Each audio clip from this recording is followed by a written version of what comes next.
Today we are in the heart of Shoreditch at a commercial refurbishment project. I thought I'd bring something different to the channel, so I decided to go through my contact books and call my guy James at One Take Property and ask him, what have you got going on? And he said he's actually got a commercial refurbishment project. And I thought it'd be good insight for those that are looking to get into bigger developments, different developments, and understand what it takes to be able to execute a commercial refurbishment project and the potential profit margins that you can make from it. So let's go inside and check this one out. How you doing, guys? My name's James Osai. So I'm the director over at One Take Property. So we're a construction company based in London. We offer a design and build service for all of our clients. We work on both residential and commercial properties and projects. Great promo. That was great promo. Thank you. He took the stage and decided, you know what, I'm going to tell everyone exactly what we offer. Have to put it out there. They have to know. But yeah, thank you for coming, brother. Thank you for coming. I appreciate it. No problem. But what I really wanted to get out today is give everyone on the channel an insight into commercial refurbishment projects, right? So we can see we're standing in this big shop here. We're in the heart of Shoreditch. We're in a very good location. And firstly, what part did you play in this? I know you sent me over some pictures that we'll be putting on screen as well of what the end product's going to look like. So where did you come in and what's sort of the plan for this? Yeah, so in regards to this actual project, we didn't actually do the design for it. Yeah. So the client actually had their own designer who obviously we've been working closely with to make sure we execute it to a T as usual, Yeah. of course. So we've come in literally as how it was actually a restaurant before. Yeah. So we've come completely ripped it all out, the old restaurant, and then just started building on it. Okay, and you not doing the design, how do you usually feel going into a project? Are you usually more confident when you've done the design? Because I can understand how like communication gets misconstrued and sometimes the designer wants something and it just might not be feasible. Now coming in, how confident were you that you'd be able to execute this project for them? To be honest with you, the confidence level doesn't really change. It's all about the communication. Yeah. So as long as the communication with the designer is good and we're speaking before any buildings even started, Yeah. they're letting us know exactly what their needs are, what they're looking for, and then we can come in and obviously have a survey of the site and let them know that what they need is feasible and they understand it, then it's not necessarily a problem. Yeah, okay, no, that's really good, and it's good to hear that that isn't necessarily a problem, because I know some people might be looking to take on a project and might have got a designer, done everything already, and then they're looking for contractors. All right, so let's start going through this room and tell us exactly what's going on. So we come in, we walk in here, and we are greeted with this nice area here. So I'm guessing it's going to be a bar. Yes, so over here is the bar area, which as you can see, we've already built the framework for it. So the bar's basically done the framework anyway. What's going to go on top of it here is there's going to be a marble worktop, which we're going to supply and fit for the client on here. And then over here at the bottom, the client's looking to go for like upholstery, you know, like similar to what goes on like couches and things like that. Yeah. So they want upholstery to go around here with a few metal accessories, which you'll see in the renders and things like that. So that's what's going on here on this bar. Okay, nice. And so this is going to be a restaurant and a shisha lounge, you said? Yes, so the clients open it as like a lounge where they'll be obviously serving food. It's African cuisine as far as I'm aware. Oh, okay, nice. Yeah, so it's an African cuisine as far as I'm aware, but they do aspire to obviously start having services like shisha and stuff like that as well. Yeah. Which I'm sure will come within time. Okay, so with that being said, are there any certain things that you need to keep in mind during the build when looking to, you know, think in the future, basically? To be fair, in terms of our work, I wouldn't necessarily say so. I know there's certain regulations that is needed regarding when having a shisha lounge, but that's not something that's sort of been communicated to us as of yet, because I don't know if it's something they want to necessarily do straight away or if it's possibly a long-term goal. Yeah, it's so funny, like speaking to you on this side of the, like, what do you call it? This side of the project, right? And it's funny that you just said it hasn't been thought about because it hasn't been communicated to you. Yeah. And I always say it to people as in like your tradesmen and your construction team will only be as good as you instruct them, right? Yeah. So if they haven't made it known to you that, listen, we need to build it up to this regs because we're looking to get the shisha license permitted so that we can conduct shisha services. That's got nothing to do with you. Yeah, but at the same time, it's like, again, it shows a level of who you're working with, because I also let them know that if there is something you're looking to do, there are certain regulations that you need to look into in case you want to make that something that you want to introduce into your business. So it was a conversation I did have with the client to let them know that if that is something you do want eventually, it is something that is worth looking into regarding the regulations and things like that, because that could potentially affect our work. And they said that that's not something they're looking to do straight away. It's like a long-term plan. Yeah, well, if they have to pay twice for it, then so Quite be unfortunate, it. Yeah. But again, no one works for free. So He'll be back. He'll be back to try. I'll be back. He'll be back to make Within reason, of course. Within reason.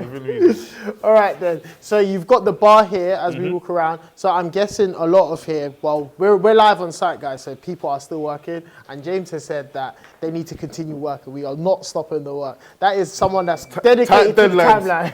Tight deadlines. We don't miss deadlines.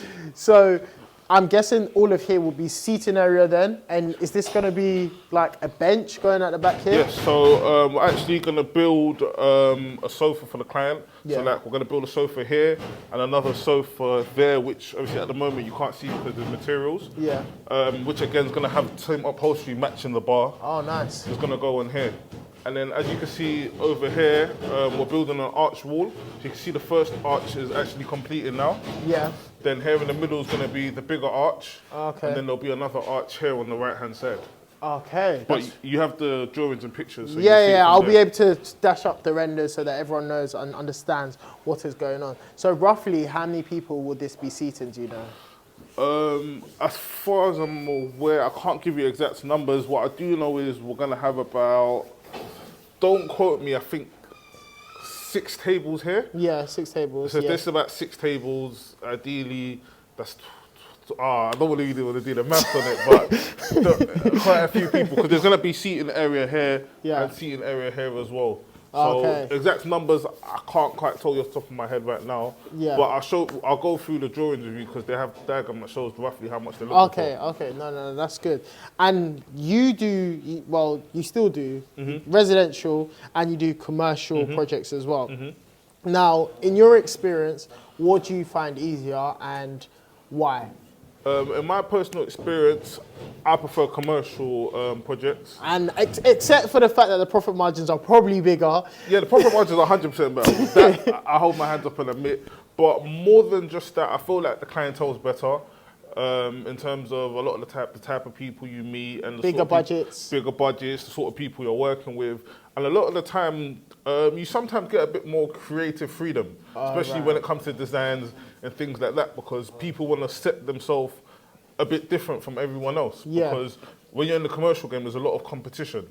So ideally, people want their restaurants to stand out aesthetically, especially than everyone else. Okay, and so you would say definitely the creative freedom as part of it. Yeah, the creative freedom definitely helps because, again, with the creative freedom, we're able to pitch our ideas to the client, liaise with them and say, this is a good idea, this is a good idea. Especially when we're working on different projects, the client can sort of get a bit of this low-key secret that they might not be told also, because I can say to them, have you thought about this? We've done this on this project, and that might be something they haven't thought about before. Yeah, and I guess it's a big part of it is that those are people's homes where there's an emotional attachment to it. So they might want all the creative direction as opposed to a business where there's less emotional attachment to it. And if you're running a business, you want to be able to outsource as much things as possible to have everything going on whilst you're doing the things that generate the business money. So I guess you take more control in that. 100%. But whilst we're here and being transparent, it's not all roses, because there's also the opposite effect of when you're doing commercial jobs, tighter deadlines and tighter schedules, because you have to remember every day that we're working in there and it's not open, that's every day that the client's not making any money. Okay, yes. So deadlines are a lot more strict and we have to be a lot more prompt with the building. Do you know what's so funny? A commercial contractor would hate to have me as a client, because the way I am with my own projects that I'm doing, that isn't even, well, I see it as a business myself, hence why I probably take it so seriously. But I guess if it was an actual shop, I'd be 10 times harder and 10 times stricter. Of course, because at the end of the day, you probably had to spend crazy money to get the lease or the rent or whatever, however they acquired the property. That's one. And then you're also going to have to put another budget to spend to get it done. Not only the building work, to furnish the place. Yeah. So on top of everything, you want to recoup your money as soon as possible. So you want people in here spending money to get back everything you spent out. Yeah, no, that's a really good point. And on that as well, if the deadlines are tighter, do you ever find that commercial refurbishments take quicker to do, or would you say they take longer to do? I would say they take quicker to.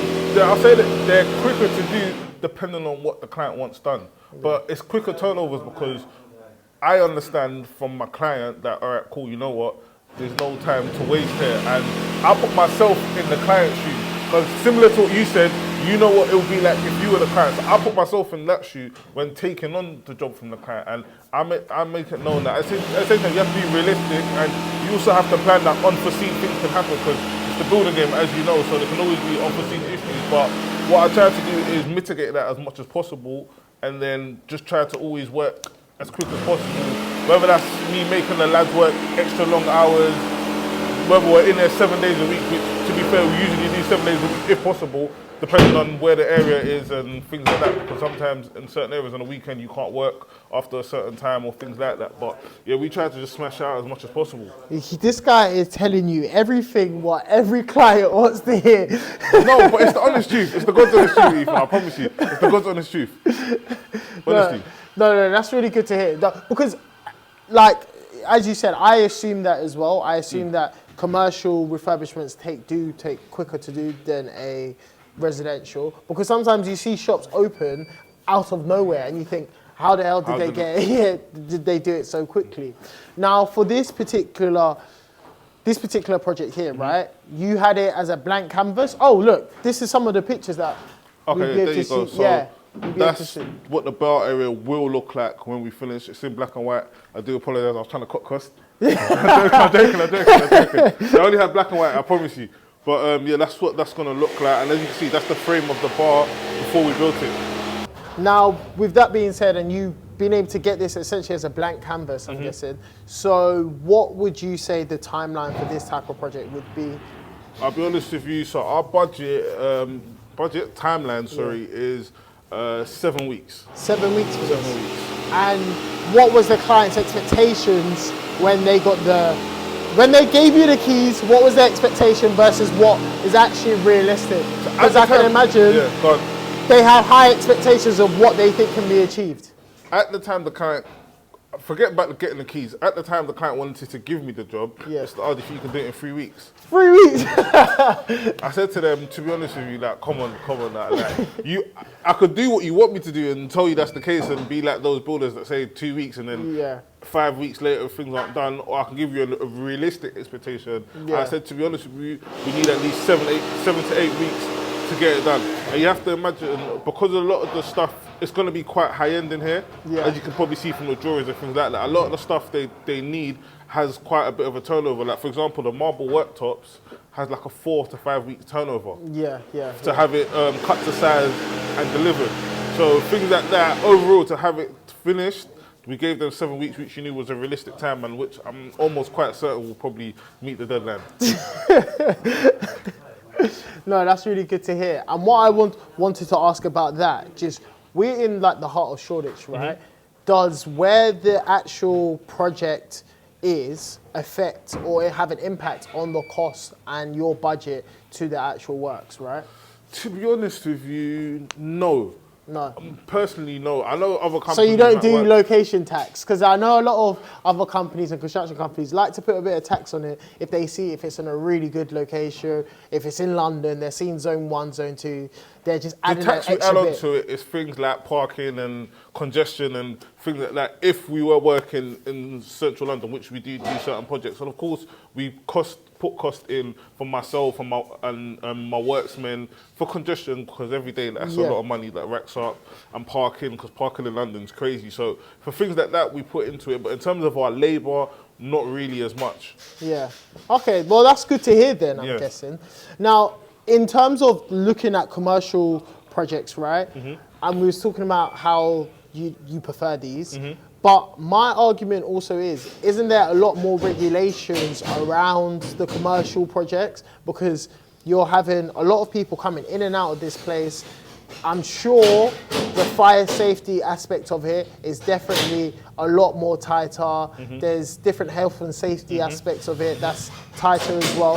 Do you have a lot of different, let's say, regulators coming in to sign things off? Or is it just the same as having building control? Depending on the type of projects it is, location and the type of building, then yeah, that does happen when we've got a lot of people coming in and out. But those are things that we cross-reference before starting any commercial project. Yeah. Just so we know what to anticipate when working. So we'll check stuff like the fire alarm, the fire system, make sure all of this, what's in place for it before we start. Okay. Yeah, because like looking here, I can see the red cables. Red cables, we're talking about your fire system.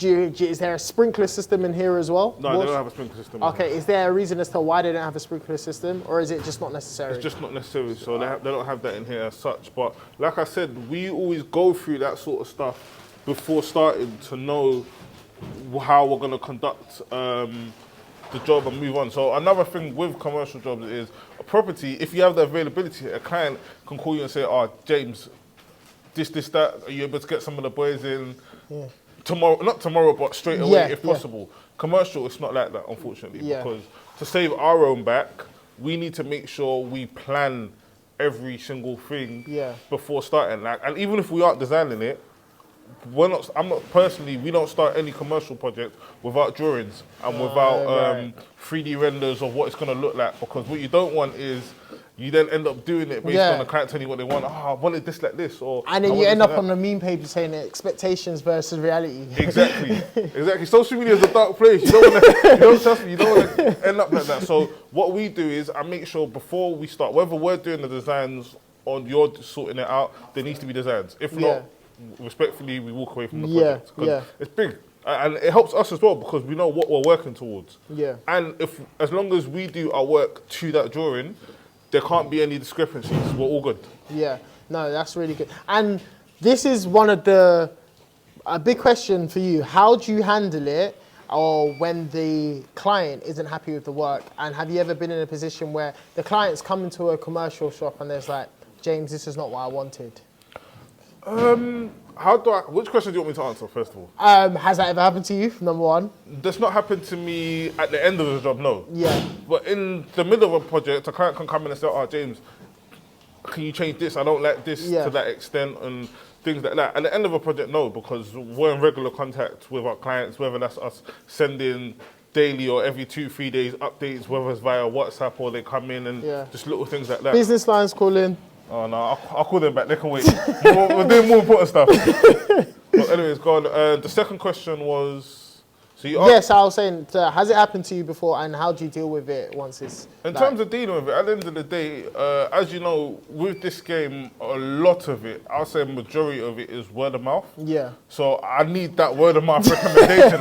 I do need that. So what I try to do is help the client to get to a stage where they're happy. So if they aren't happy with something, I need to know why you're not happy with it and what could we do to change it. And if it's something that, again, is our fault or something like that, which, again, can happen because no one's perfect, anyone can make mistakes, things like that, what I do is, again, go over anything the client has as an issue and try our best to solve it. Yeah, no, definitely.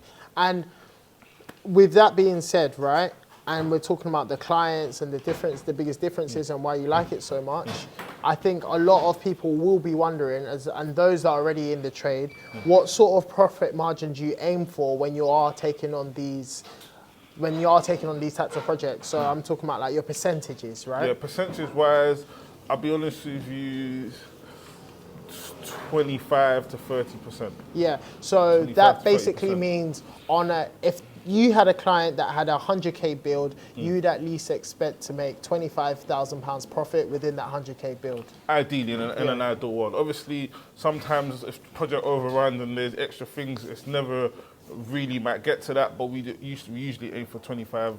Let's say between 20 to 30% is what we aim for. Oh no, that's really good to hear. And I guess that is pretty much similar to the model that I use as well as a property developer. With the capital that I'm employing into a project, I want to be looking at around 25% to 30% minimum. And then on the good days, you get the 50% returns and things like that, which is really good. All right, James, this has been really insightful. I think a lot of people will be able to gain a lot of value from this. And I think it's quite cool to get something different on this particular channel in terms of commercial projects as well. I know that you said that you've got another project that you want to take us to and show us, which is slightly different as well. Slightly different, but it's also a commercial space, so that's over in Chelsea. Right. So that was a bit better than this in the sense of it was an empty show, complete empty show, so we didn't have to do no rip-outs or anything like that. And in that, it was an empty space. What we're doing is we're building 2 rooms in there, because it's going to be a beauty.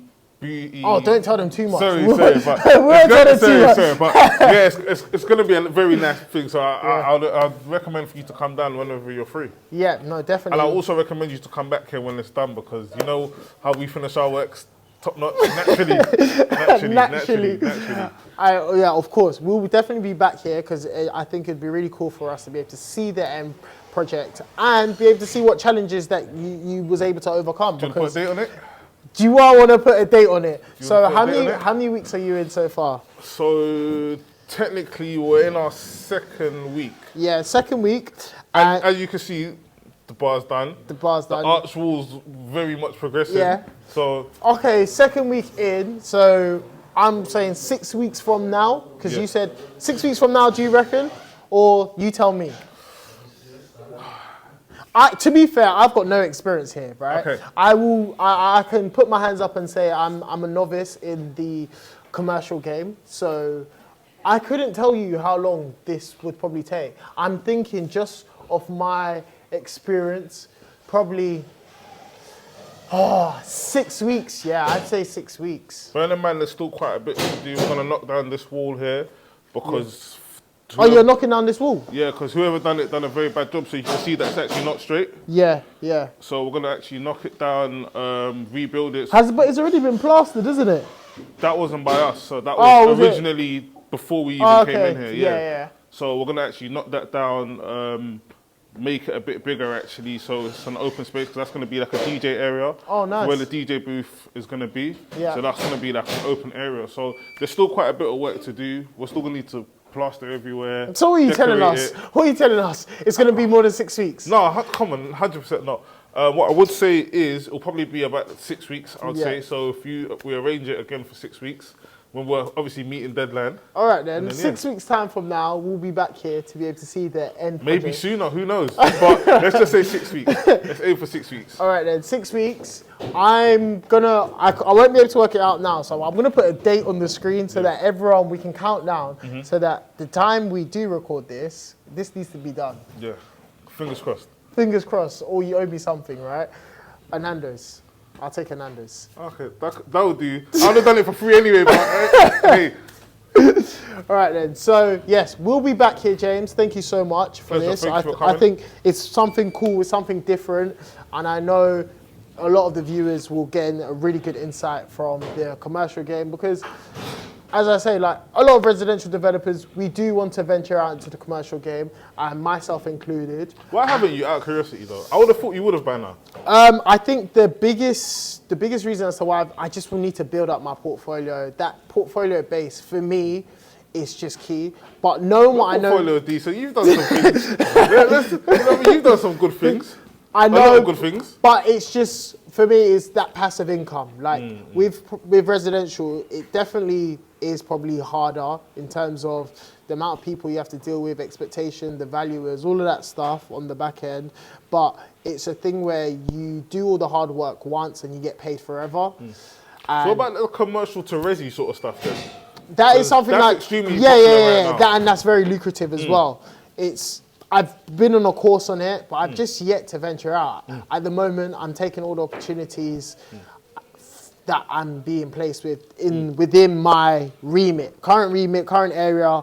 I'm just attacking that, and you never know, in the next couple of years, I'll be able to explore out into doing something like this. Because ideally, I want to also be able to build a business. I think property is great, but there are other ways that you can make a lot quicker cash flow, but we'd still be within the construction property sort of space. Yeah. So it's an amazing game, bro. I'll be honest with you. Changed my life.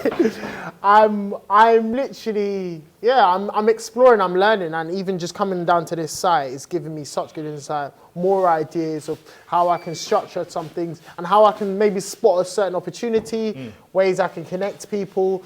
So to be honest, I'm still learning too. Like, I'm learning with everyone else on the channel. We're all learning. We're all students to the game. Yeah, we're all students to the game. I'll forever be a student to the game.